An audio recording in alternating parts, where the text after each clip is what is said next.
A toda la audiencia, muy buenos días. Estamos en este proceso que se llaman los foros virtuales ICETEX. Este es un espacio que hemos construido con nuestros colaboradores y que está diseñado especialmente para toda la comunidad académica que está en este momento cursando procesos de formación universitaria, técnica y demás. Pero adicional a eso, para esas personas que están en el momento más importante, que es cómo tomar decisiones sobre el futuro laboral, es decir, qué van a hacer cuando terminen su colegio, y arranca todo en un tema que es un sueño, y es qué es lo que me gusta, cuál es la afinidad, y en este proceso estamos invitando a expertos. En este momento nos acompaña la doctora Isabel Londoño. Isabel Londoño tiene, primero que todo, algo que me encanta, que es caleña, es máster en educación, doctora en política social de la Escuela de Educación de la Universidad de Harvard, economista industrial y administradora de empresas de la Universidad de los Andes. En la actualidad es directora ejecutiva de la Fundación Mujeres por Colombia, Senior Coach. Ha tenido cerca de 35 años de experiencia en diferentes sectores. En el plano internacional se ha movido bastante bien, ha estado trabajando en Estados Unidos, en México, Honduras, Paraguay y Perú. Y es una persona que nos va a ayudar a empezar a manejar un concepto que hemos escuchado en muchas partes, y siempre que se habla de coaching, y es una de las palabras que en los últimos 10 años ha cogido mayor peso. Todo el mundo habla de coaching, de liderazgo, de procesos. Aquí vamos a arrancar con un tema que es por empezar nuestro foro, que es el coaching educativo. Y quizás para que nos sintonicemos, la primera reflexión que tenemos que hacer, dándote la bienvenida, Isabel, es, bueno, ¿en qué consiste el coaching educativo? Gracias, Enrique, es un placer estar aquí. El coaching es una nueva disciplina, y es una disciplina que tal vez tendrá unos 20 años de existencia, y surge en los Estados Unidos, en California. Surge como una reacción a una tendencia que tenían las ciencias del comportamiento, como la psicología y la psiquiatría, que estaban muy concentradas en la gente con patologías mentales. Y resulta que cuando se empieza a hacer mucha investigación y se descubre que solamente el 20% de la gente tiene una enfermedad mental, y el resto del 80% de la gente está sana mentalmente, y nadie se preocupa por ella. Y resulta que la gente que está sana mentalmente, su mayor preocupación es la felicidad. Ser feliz, contribuir, sentirse útil, tener una vida satisfactoria. Entonces surge la psicología positiva, que es una nueva tendencia que se sale del mundo de la psicología tradicional, y desde la psicología positiva se empiezan a construir unos movimientos y unas metodologías que son cómo ayudar a la gente a ser feliz, ¿sí? Y de ahí surge el coaching. El coaching entonces está por fuera de la academia. El coaching se aprende en escuelas. Seguramente en el futuro entrará a la academia, como ha pasado con muchas otras disciplinas educativas o académicas o de disciplinas de trabajo. Entonces, el coaching básicamente lo que busca es ayudar a las personas a realizar todo su potencial, a ser felices, y la gente es feliz cuando puede expresar todo el talento y todo lo que es como persona. Entonces, básicamente el papel de la coach es estar al lado de la persona y ayudarla a través de narrativas, conversaciones, metodologías, ejercicios, información, a cumplir un objetivo que tiene que ver con desarrollar un talento. Entonces, una cosa muy interesante del coaching es que el coaching está dirigido a cumplir un objetivo, es muy personal y se basa en una relación, en un relacionamiento íntimo con la persona. Claro. Bien, muy bien, pues entendiendo este tema del coaching educativo, y creo que el primer mensaje que aquí tenemos que empezar a compartir es una reflexión que es bien profunda, y es qué es lo que me hace feliz y cuáles de los talentos que tengo puedo poner o los puedo articular o los puedo alinear con esa capacidad de generación de un estado que es bien interesante y que es bien importante para las personas, como es sentirse a gusto con lo que hacen. Ahora bien, ¿qué es lo que está pasando en el mundo? Porque estamos en una revolución, comunicaciones, digital, educativa, las profesiones están mutándose con unos niveles de especialización, con unos niveles de énfasis, con lo cual el mercado laboral se está volviendo más desafiante, se está volviendo más exigente, y más que un tema de la carrera per se, lo que el mercado está visualizando y lo que vemos como señales es que estamos identificando que se necesita un tema más de competencias, ¿cierto? Y en eso es muy importante empezar a entender, Isabel, bueno, qué es lo que ha cambiado y cuáles son los retos que tenemos que asumir en términos de profesiones, y una variable que es muy importante, que es la variable de la edad. O sea, el cono poblacional en Colombia ha venido con un incremento muy importante. La esperanza de vida, que antes era de 65 años, está aumentando a 74, 75 años, con lo cual se hace aún más importante ese tema de no solamente es hacer una profesión, hacer una carrera y terminar ahí, sino es cómo se va complementando ese profesionalismo y se van generando otras competencias para este gran reto que es el entorno laboral. Sí, ahí en la presentación yo saqué 4 temas que me parece importante para esta conversación, resaltar que están cambiando. La primera es que la gente vive más, que lo has mencionado. Si pasamos a la siguiente acetato, el tema es que la expectativa de vida en los últimos 60 años en Colombia subió de 53 años a 74. Correcto. O sea, 18 años más, es decir, que toda la gente que nos está oyendo va a trabajar 18 años más.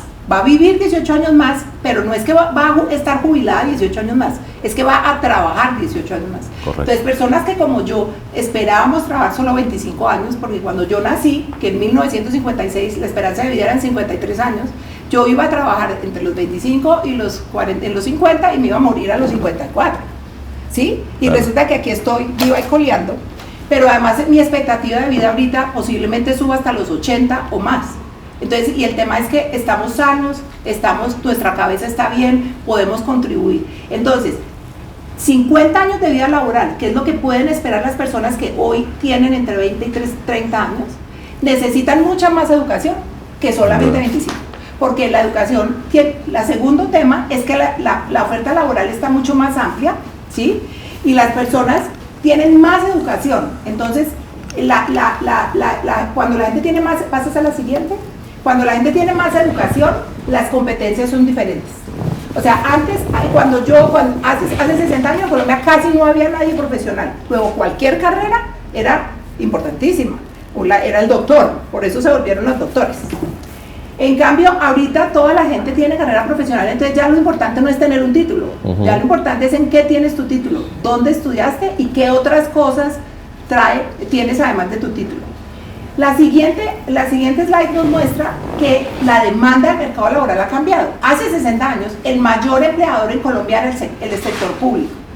Hoy en día hay muchísimas más fuentes de empleo porque tenemos multinacionales, tenemos empresas, ONGs, tenemos agencias internacionales, instituciones bancarias, millones que no habían, porque antes teníamos un banco, una compañía de cervezas, una compañía de manufactura, era una nomás y se acabó. Hoy en día hay millones de industrias y todos los días crece y se inventan nuevas industrias. Por ejemplo, hace 10 años no había industrias de contenido, es decir, personas que contratan solamente para que escriban cosas, ¿sí? Para ponerlas en el internet, para ponerlas en las páginas web, etc. Hoy en día una persona generadora de contenidos es una persona que tiene mucha salida laboral. Entonces, y las personas que estudiaron comunicación hace 30 años jamás les dijeron que usted tiene que aprender a escribir contenidos cortos, concisos y para el internet, de 140 palabras, por ejemplo, para el Twitter. Entonces, eso también es una cosa importante. Y por último, la otra cosa que quiero resaltar en la siguiente acetato es que la vida útil del conocimiento también se acortó. La tecnología hizo que muchas cosas ya no sean útiles. Por ejemplo, yo aprendí a escribir a máquina. Y resulta que, yo me acuerdo que había muchos talleres en donde arreglaban máquinas de escribir. Ahora las máquinas de escribir son objeto de museo. Así ¿sí? Es. Yo me acuerdo en la universidad que había que perforar unas tarjetas y una persona que ganaba mucha plata en la universidad era el señor que perforaba las tarjetas para meter al computador. Que eran nuestros ingenieros de sistemas claro, tradicionales. Perforaba tarjetas. Y uno tenía que pagar para que le perforaran las tarjetas. Así y eso es. Era un super negocio. Y entonces resulta que eso se acabó. Si nosotros no nos damos cuenta cómo va cambiando el mundo y que nuestras habilidades, nuestros conocimientos y nuestras competencias se pasan de moda, pues nos deja.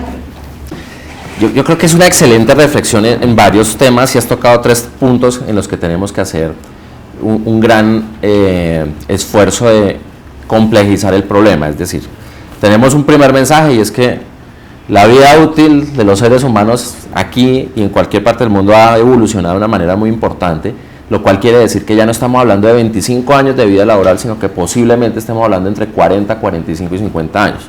Esto per se ya nos pone en un grado de complejidad muy alta porque significa que se nos duplicó la capacidad laboral. Mensaje número 1. Mensaje número 2, el mundo está cambiando. Y eso lo estamos viendo con la gran cantidad de compañías que nacen y desaparecen en los últimos 10 años. Si vemos casos como de Kodak, Blockbuster, que eran compañías que tenían un modelo de negocio muy claro, muy específico, muy concreto, en donde los perfiles eran casi que definidos por la red y por la distribución, y de repente aparecen operadores como Netflix, aparecen la señal por cable. Eso es un fenómeno que cambió el mundo y en 10 años estamos viendo cómo se está transformando todo el mercado empresarial. Y el tercer mensaje que es muy importante es qué tan rápido se vuelve una carrera obsoleta. Yo les cuento una experiencia y lo acabas de tocar porque me lo hiciste acordar muy bien, y es en mi carrera, que es la ingeniería de sistemas. Resulta que nosotros en el tercer semestre nos enseñaban un lenguaje de programación que se llamaba Pascal. En cuarto semestre nos enseñaban COBOL. Sí. Cuando estábamos terminando la carrera, es decir, 2 años después, no servía para nada. Pascal ya estaba fuera del mercado, ya había entrado C++.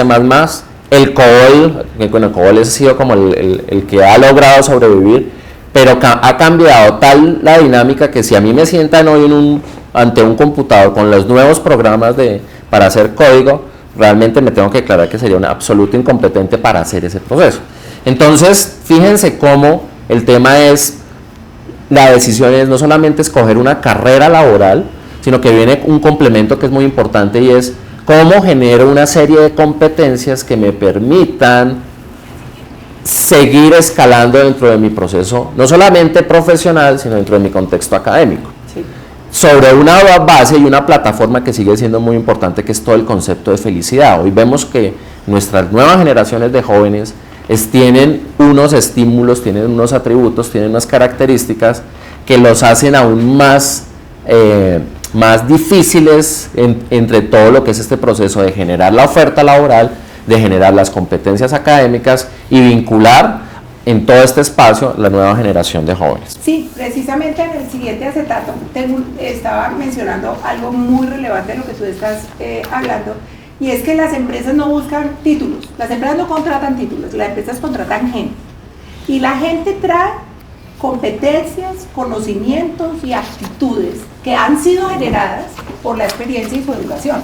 Entonces, cuando una empresa que está buscando una abogada, una empresa no está buscando el título de derecho, sino que está buscando una persona que sepa investigar, que sepa escribir análisis de conceptos legales, que sepa manejar un cliente, que sepa negociar una tarifa, que sepa hablar con una autoridad jurídica, hablar con un juez y presentar una cosa a un juez. Entonces, mírense que son competencias casi que para un actor, claro. ¿Sí? Así es. Y además para una persona que estudió literatura, ¿sí? Y resulta que no es saberse de memoria los códigos, eso no es un título. Entonces, es muy importante que las personas entiendan que uno, cuando va a buscar su educación, uno tiene que pensar en la institución que le va a ofrecer a uno las competencias que uno necesita, y no cualquier institución que le va a dar un título. Por eso es tan importante escoger bien el programa y la institución donde yo voy a estudiar.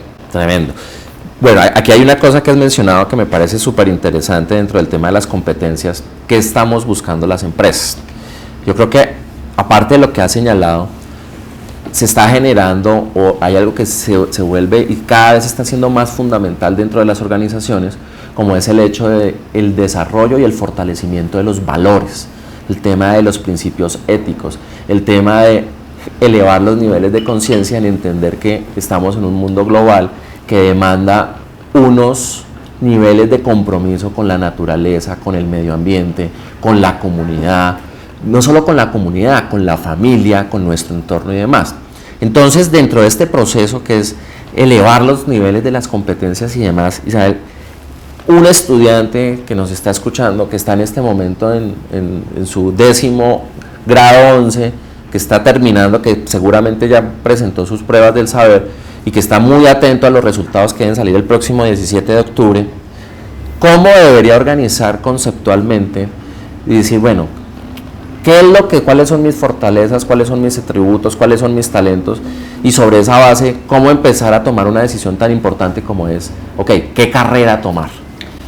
Mira, yo creo que la elección de carrera se ha vuelto cada día como una de los retos más importantes de las familias colombianas.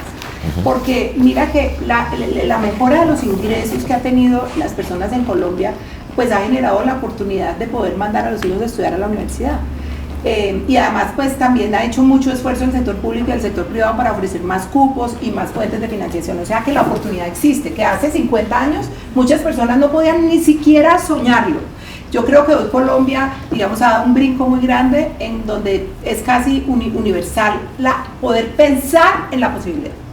Seguramente para muchas personas todavía no se realiza porque necesitamos mucha mejor información, sincronicidad, falta oferta en algunos sitios de Colombia.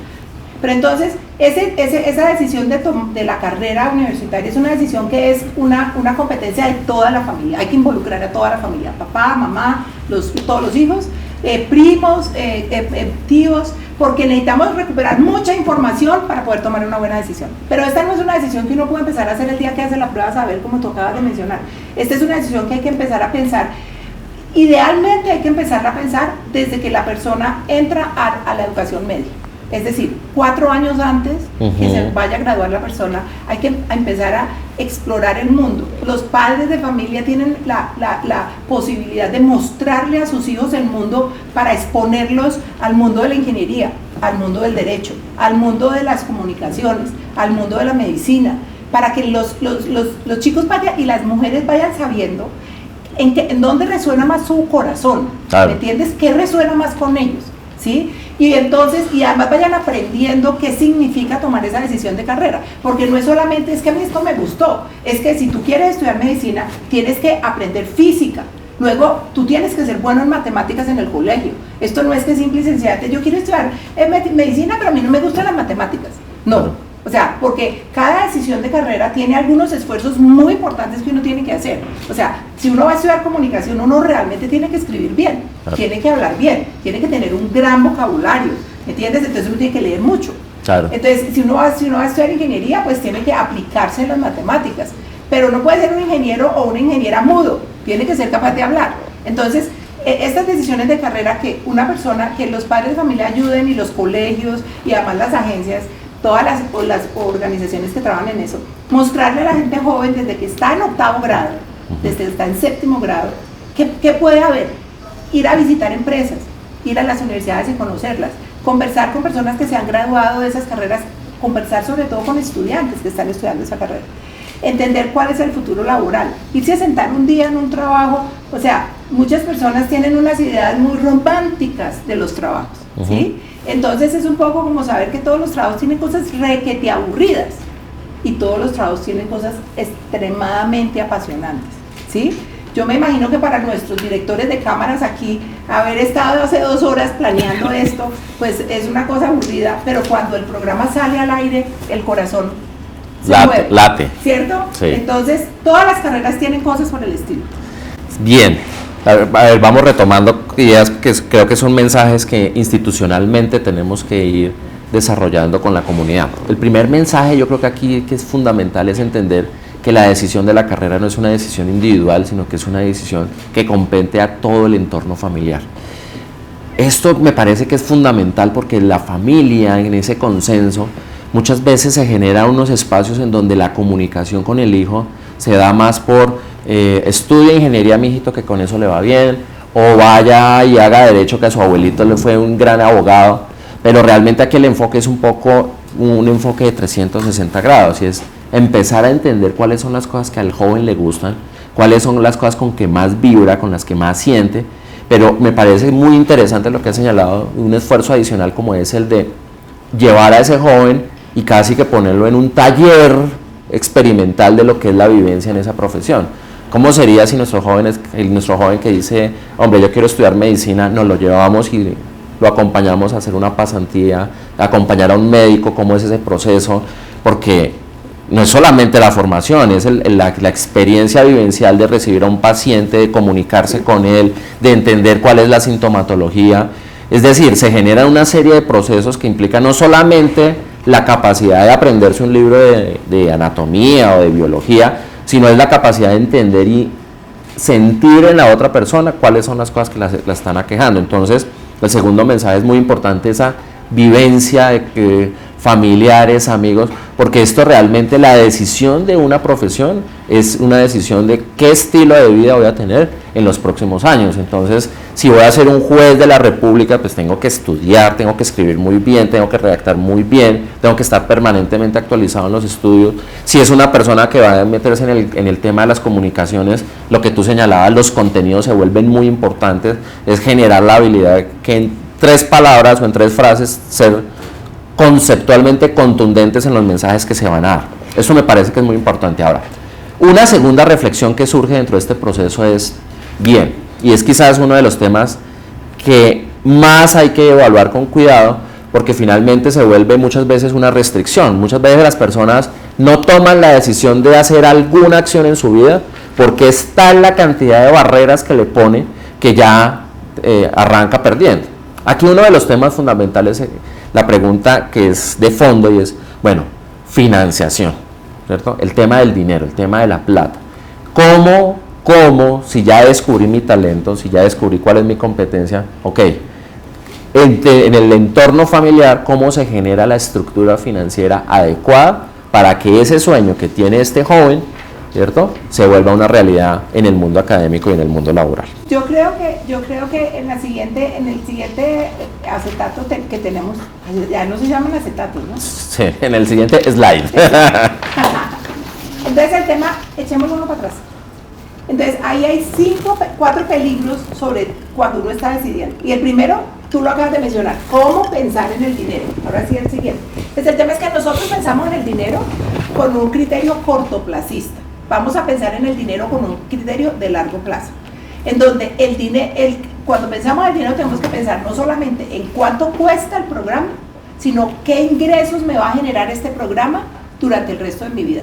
Y ya acabamos de decir que la vida laboral son 50 años. Entonces imagínense estudiar en un programa y en una universidad que cuando yo salgo, por los próximos 50 años, me voy a ganar 1 millón más o 1 millón menos.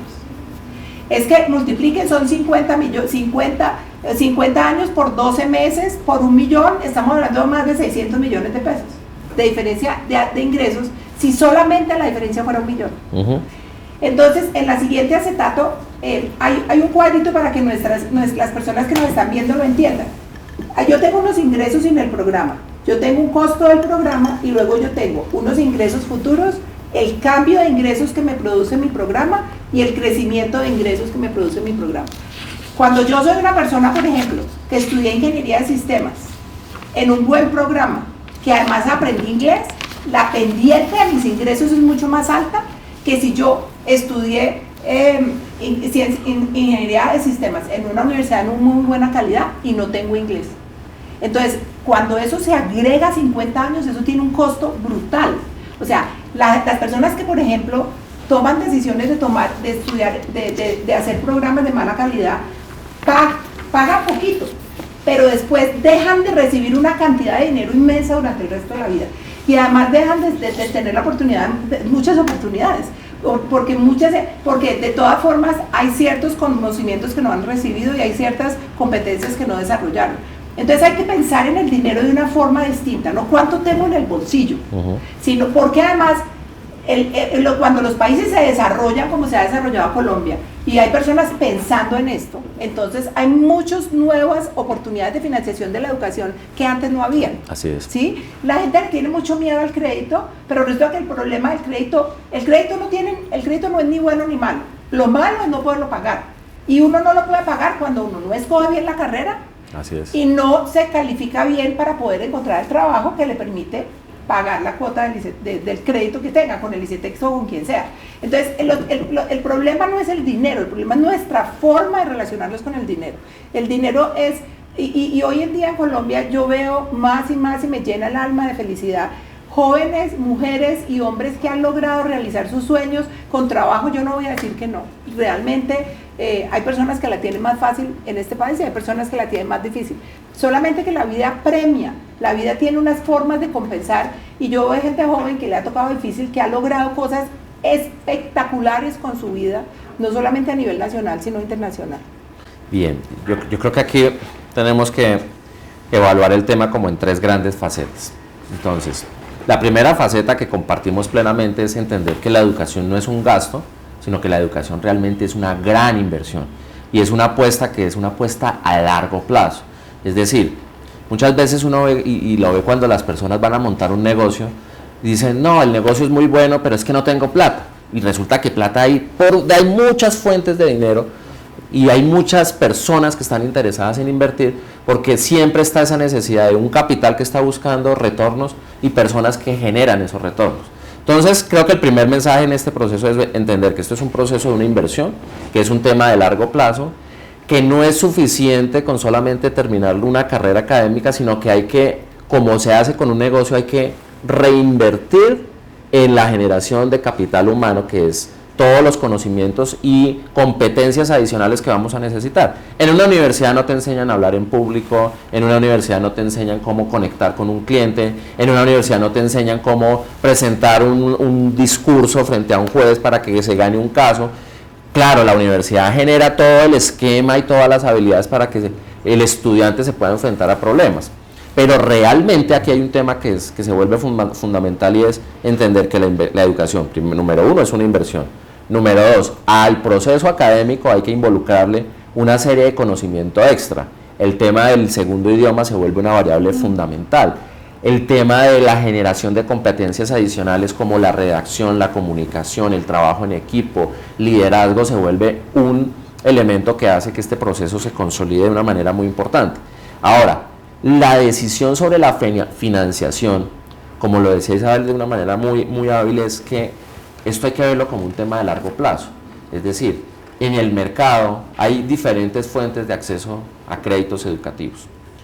Tenemos también las posibilidades con corto plazo, mediano plazo, largo plazo, pero aquí lo importante es, reiteramos el mensaje, sentarse con la familia, generar cuál es el esquema, quitarse el miedo de no voy a ser capaz, de qué pasa si pierdo un semestre, porque en este proceso nos van a pasar muchas cosas. Lo importante dentro de este tema es tener los fundamentos y la capacidad de decidir, y una vez tomo la decisión, correr a la siguiente etapa, que es consolidar el proceso y seguirse desarrollando.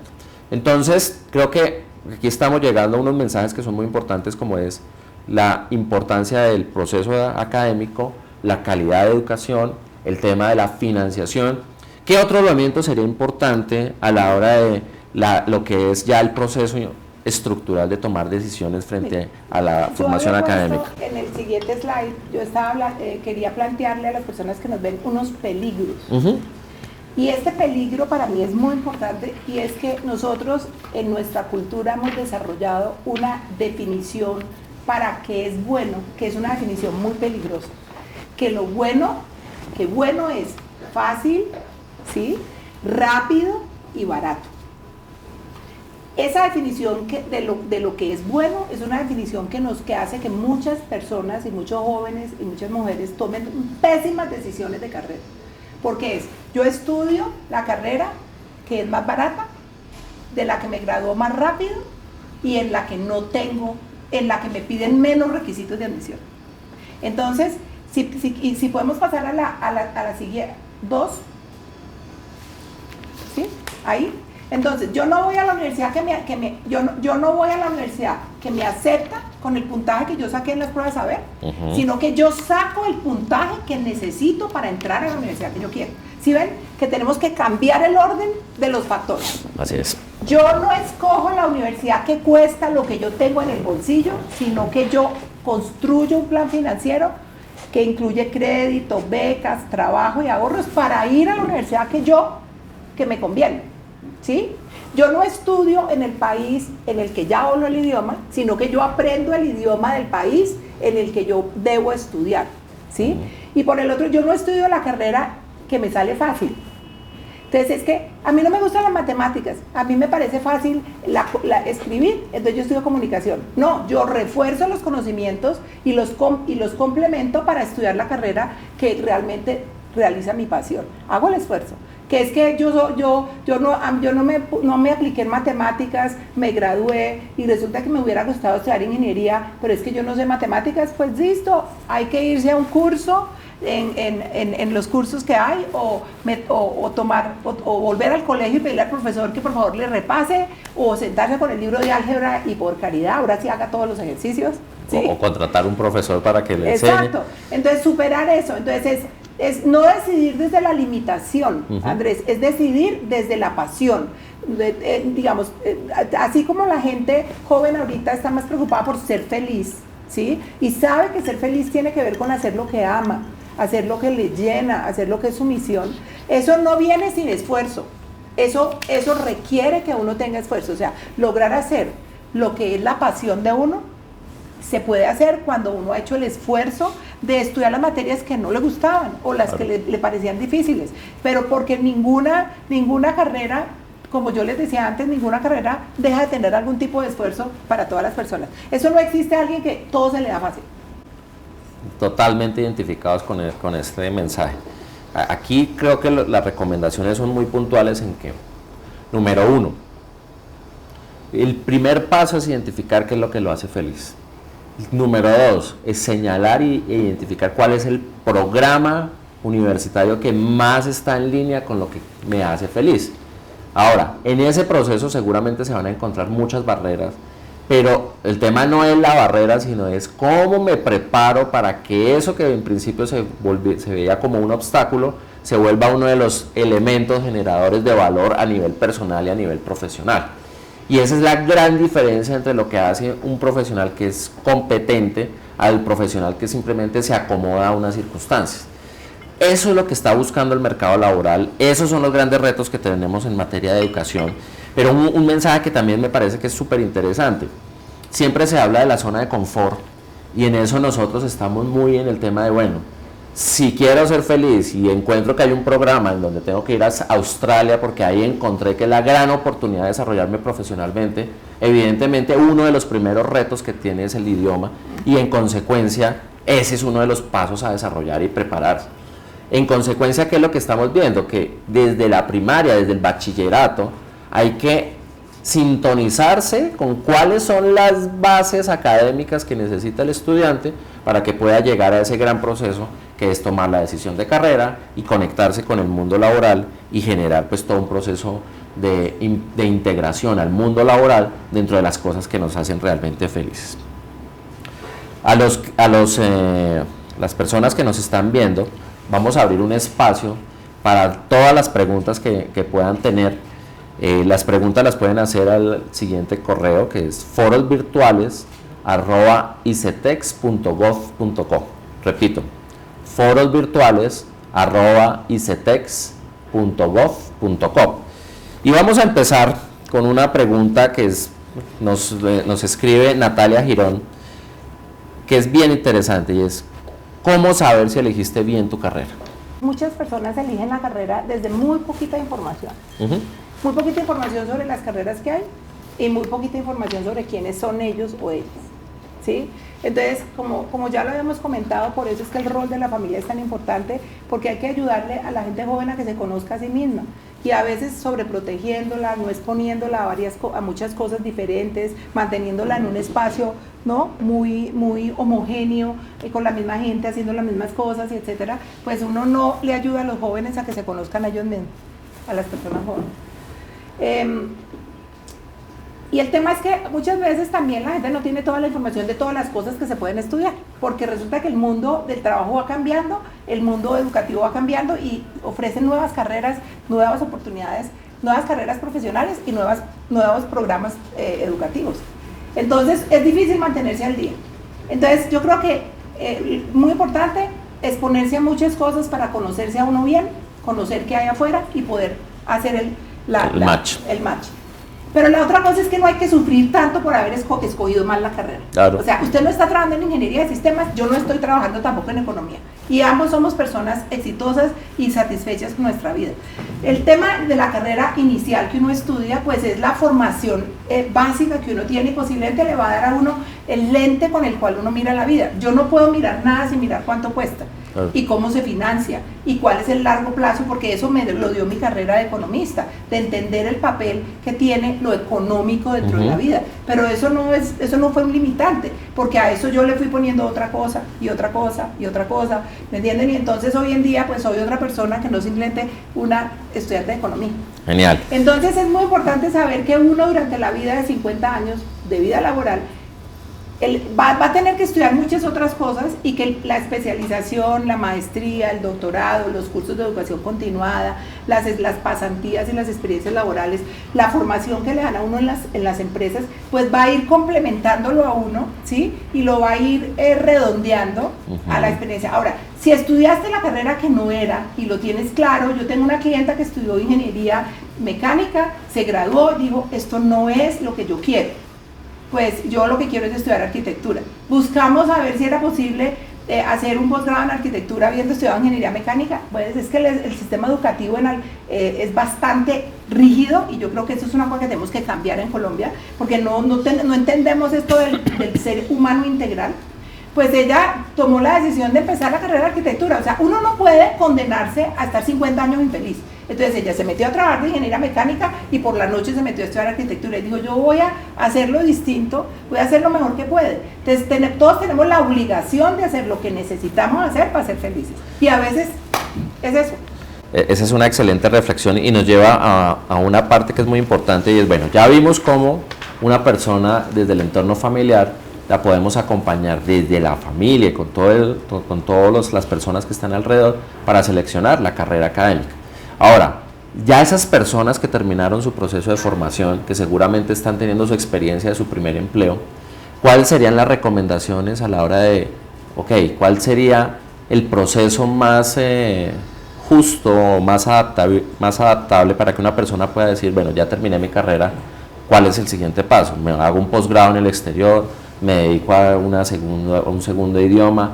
¿Cuál es el momento para tomar esa decisión? Si es una decisión que se toma apenas termina carrera, o si más bien se da un espacio para interiorizar lo que fue su proceso de aprendizaje e identificar qué otras cosas más pueden sumar a eso que hemos señalado anteriormente, como es qué es lo que realmente me hace feliz. Pues mira, cuando yo fui directora de Colfuturo, una de las cosas que encontramos haciendo análisis de las personas que se presentaban en esa época, hace 20 años, al programa, era que la mayoría de las personas venían de las mismas universidades, de las mismas ciudades, de los mismos estratos sociales, y eso para mí fue una muy mala noticia, ¿sí?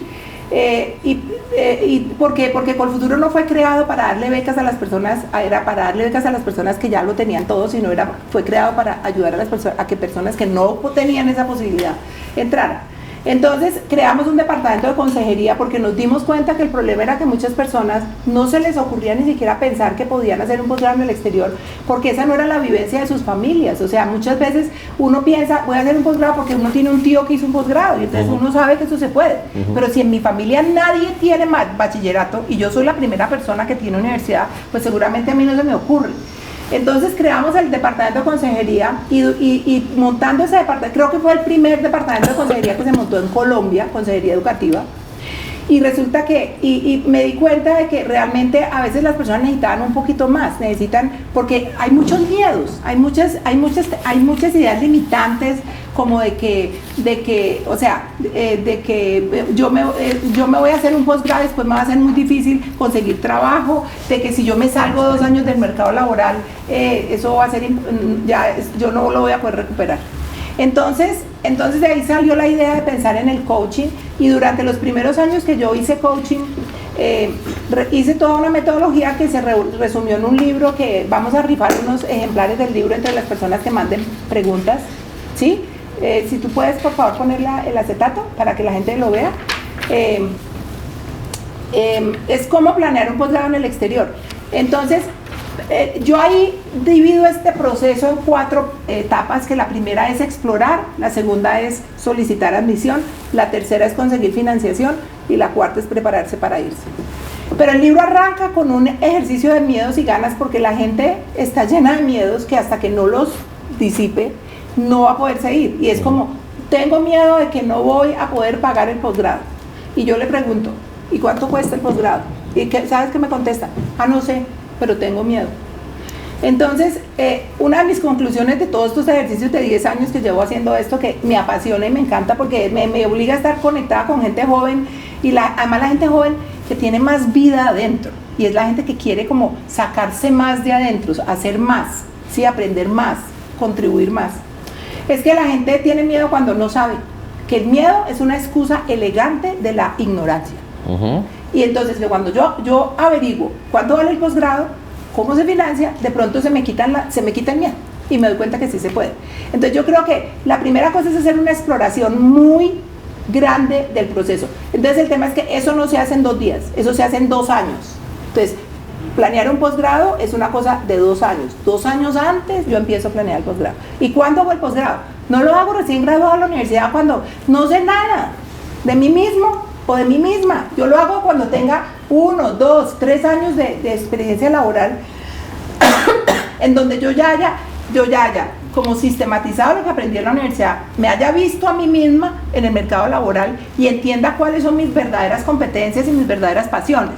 Porque la gente que pasa derecho del pregrado al posgrado, pues ni siquiera, o sea, sale del posgrado y dice, ay no, a mí en esto no me gustaba trabajar. Es que a mí me parece aburridísimo ser un abogado especializado en litigios. A mí lo que me gustaba era ser docente en una universidad de enseñar derecho. Bueno, pero le hubiera tocado hacer un doctorado. Claro. Y no haberse puesto a hacer una maestría en litigios, ¿sí? Entonces el tema es que muchas veces tenemos afán, pero el afán, por eso recuerden, es que son 50 años de vida. ¿Cuál es la carrera? ¿Cuál es la carrera si son 50 años de vida? No hay afán. Tremendo. Bien, pregunta María Angélica Mora.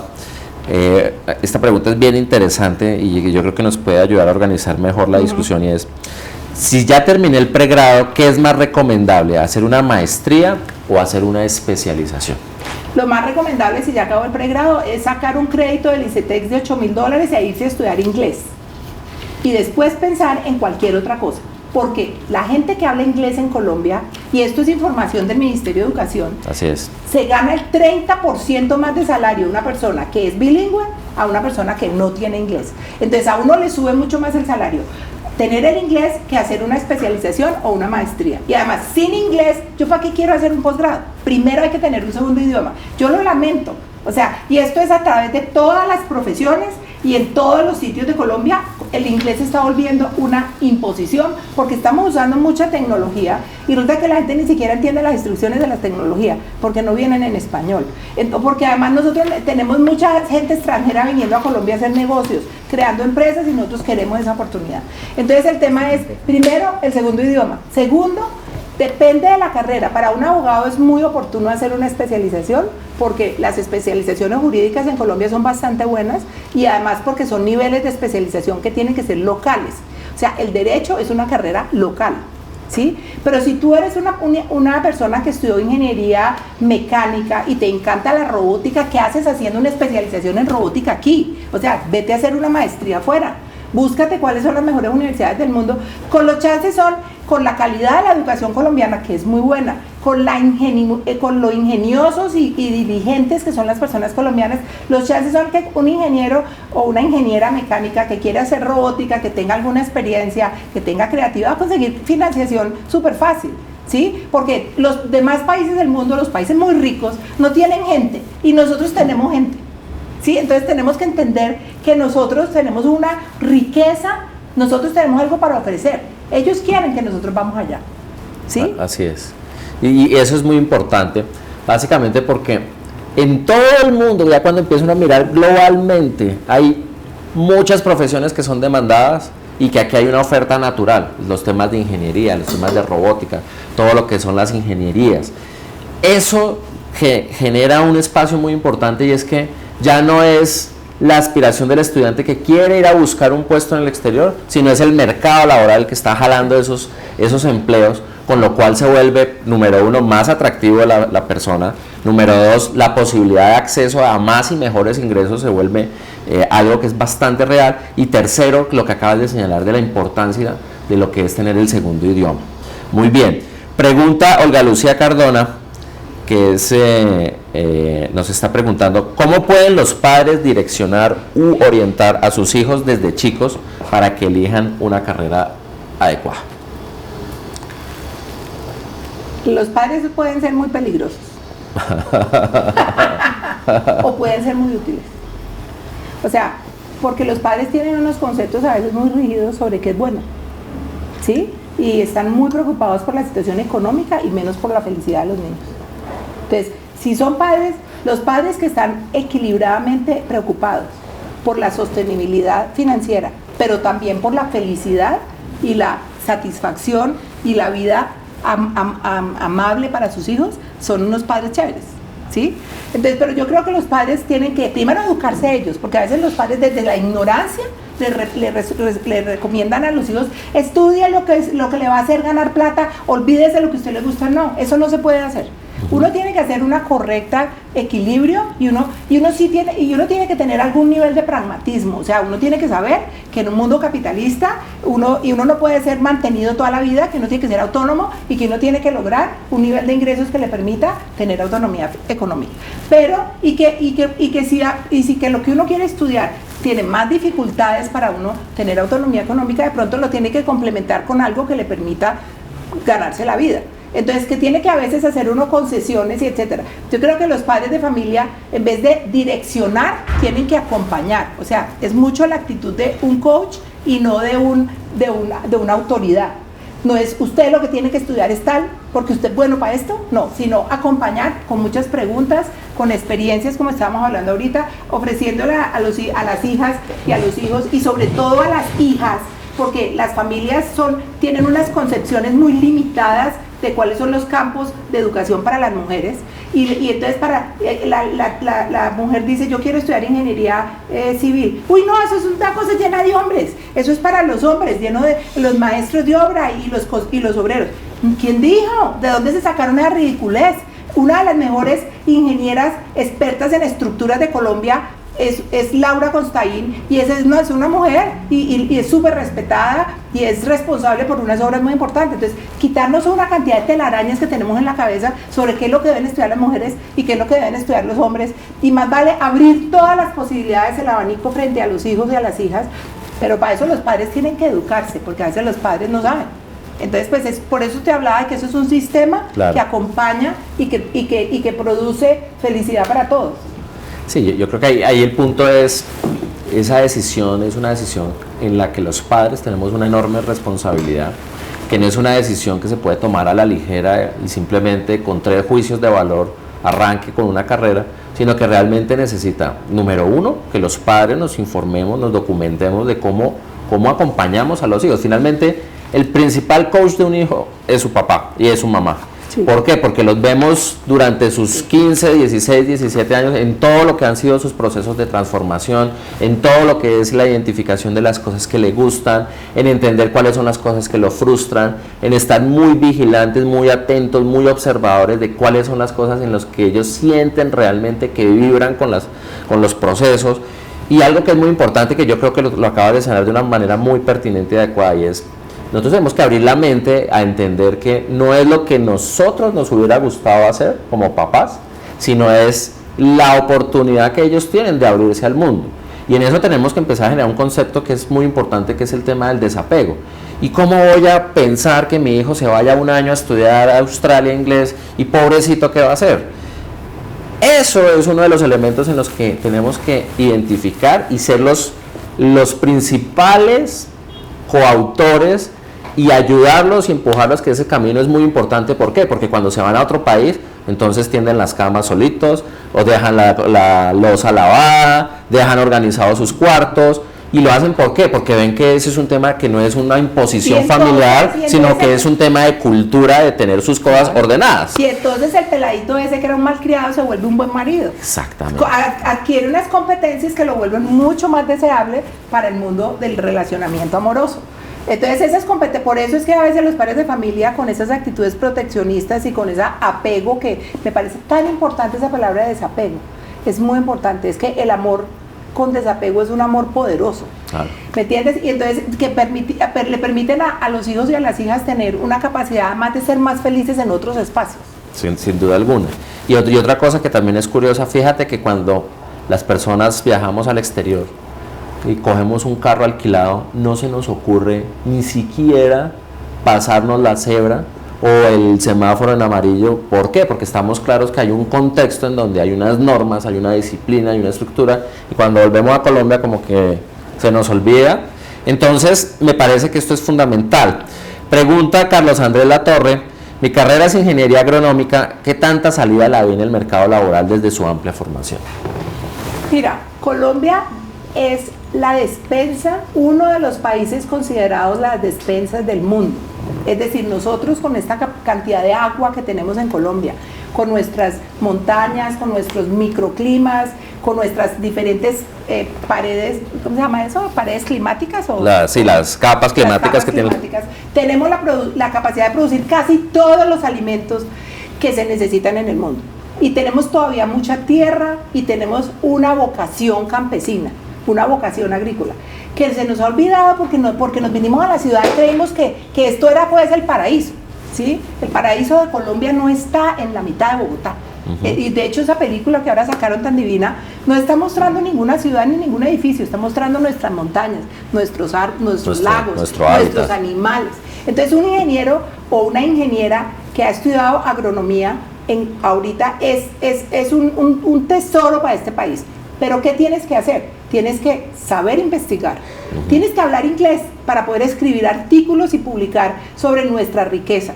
Tienes que preocuparte por especializarte en el campo que más te gusta, que puede ser o en explotaciones de ganado o en explotaciones de otros animales, mejoramiento genético, o también en cultivos de frutas pero tú también puedes especializarte, por ejemplo, en temas de empaque, distribución y cadena de suministros de alimentos. En Colombia nadie sabe manejar los alimentos para poderlos exportar. Y entonces, aunque tenemos frutas divinas, no las podemos exportar porque las dañamos en la recogida y no las empacamos bien.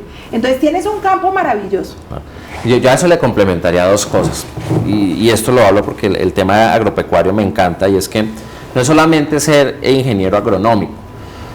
A ver, Colombia tiene cifras más, cifras menos, más de 40 TLCs firmados, en donde todos estos países están demandando productos de la cadena agrícola, de la cadena ganadera.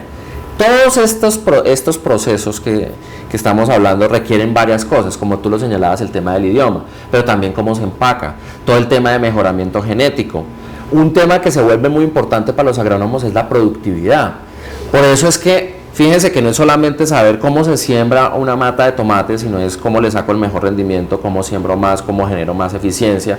Y para eso no es solamente la formación agrónoma, sino que necesitas entender de economía, necesitas entender de tasa de cambio, necesitas saber cómo se relaciona con un banco, porque necesitas abrir una carta de crédito, necesitas un muy buen manejo de derecho, porque vas a hacer contratos con Corea, con Estados Unidos, con Australia. Tienes que estar claro en cuáles son los TLCs, cuáles son los beneficios, cuáles son los instrumentos de promoción.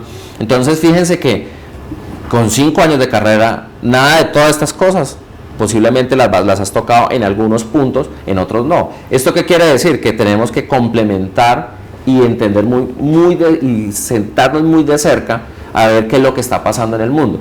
Yo he dictado clase en varias universidades, y una de las cosas que más me inquietaba es que nuestros jóvenes no leen periódicos, ¿cierto? Y la forma más fácil de entender qué está pasando con el mercado laboral es leyendo el periódico, qué está pasando con la TRM, qué está pasando con la inflación, qué está pasando con la cadena agrícola, qué países están demandando más productos.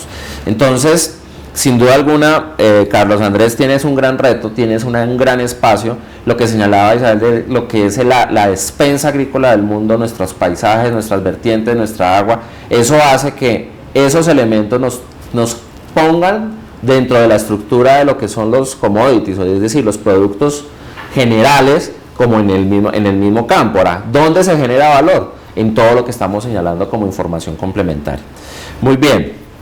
Pregunta Nelly Mojica: ¿cuáles serían los temas a tratar desde el entorno escolar con los estudiantes para iniciar con el proceso de elección de carrera? Pues yo creo que en Colombia tenemos mucho trabajo por hacer en el sistema público para desarrollar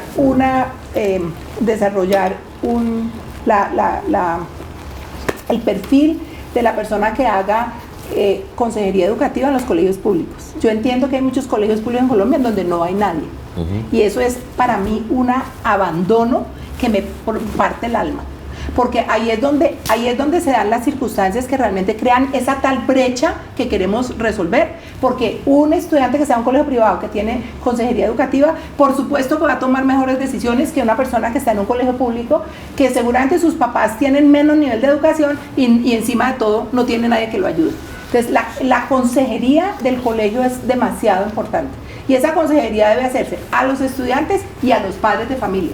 Entonces yo creo que desde la consejería estudiantil, en los colegios, la consejería vocacional, hay que extender en los servicios a los papás para traer a los padres de familia y desde que los chicos están en 8º grado, empezar a trabajar con ellos en cómo se va a hacer esa asociación familia-colegio para acompañar el proceso de la decisión.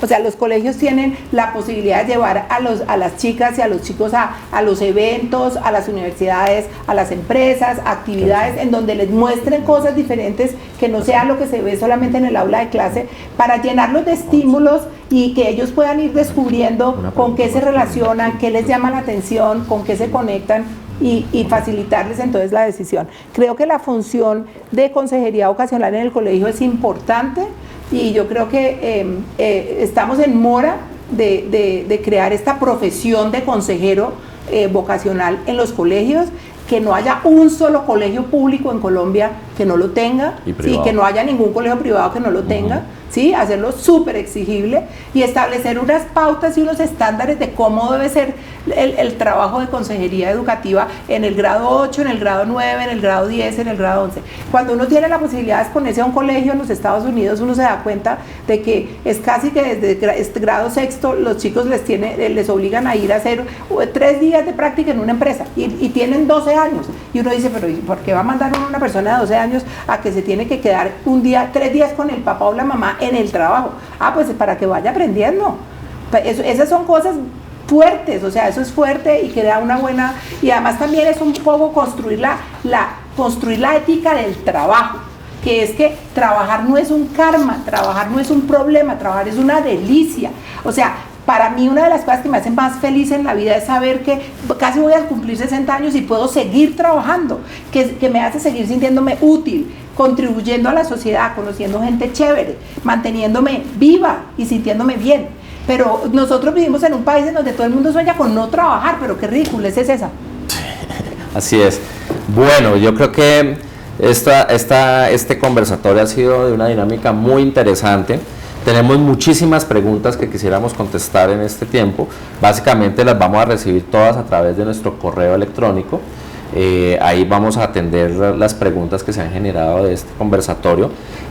Isabel, de verdad que es un gusto tener esta caleña aquí en Colombia, tenerla aquí en el ICETEX. Creo que es mucho lo que hay que enseñar, mucho en lo que podemos aportar y algo que es fundamental.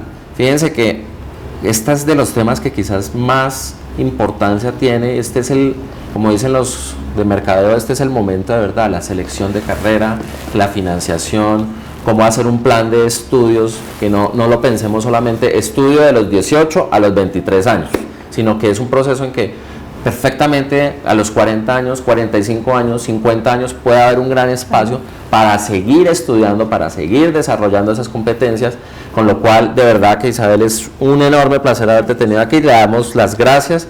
¿Quieres algún mensaje de despedida para toda nuestra audiencia? Pues yo creo que simplemente decirles que una de las cosas que se está desarrollando en Colombia pues es la conciencia de que tenemos que tener mejor información sobre educación. A las personas que están pensando en montar empresas, que no saben qué hacer, piensen en eso, piensen que administrar información educativa es una necesidad para la sociedad, porque cuando hay buena información educativa y laboral, la gente puede tomar mejores decisiones. Entonces son oportunidades de emprendimiento, son oportunidades de trabajar, de aportar, de contribuir y realmente incentivar a los padres de familia que nos oyen a que se eduquen ellos para poder ser mejores coaches de sus hijos, y a los profesionales que nos están escuchando que se tomen con calma la decisión de su posgrado y su educación a través de la vida y que investiguen y piensen bien. Muy bien. Con esto estamos terminando nuestro foro. A nuestra audiencia, muchísimas gracias por habernos acompañado. Vamos a seguir generando más espacios en donde podamos identificar los grandes temas que son importantes para nuestra comunidad académica.